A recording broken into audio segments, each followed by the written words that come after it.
Bom dia. Bom dia. Tudo bom? Bom. Eu tava querendo tomar um banho. O quê? Querendo tomar um banho. Não tomou banho? Isso aí, já tem meio 3 dias que você não toma banho. Ah, não, tá bem fácil. Tá fazendo o que eu faço por aqui. Agora não sou você, não.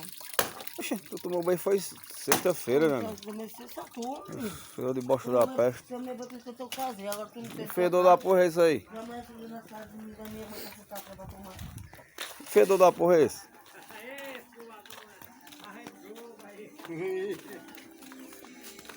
Fedor da porra. Vou deixar nada daqui perto desse fedor de bosta. Vou falar da sua cara, não da minha não. Não tá fedendo 3 dias, família. Respeita. Não tem vergonha, não é? Meu carro não é assim, não. Se na sua anda, que não é mesmo. Fedor da peste. Vai tomar banho, vai pra nós ir ali. E aí, não paga tu não. Vai tomar banho. Nossa. Cuide. Não vai fazer pra cantinho aqui da minha casa. Vai tomar banho, vai. Não, meu, deixa eu passar. Eu não gosto de brincadeira, não. Não toda hora não, meu pai. Pô, quem dá banho você sou eu a pulso. Ô, coitado. Depois não cuido não. Eu vou ficar aqui nessa casa com a mulher fedendo a bosta. Na minha mesmo não, na minha você vai pra sua. Cuida de fedor, vai tomar um banho.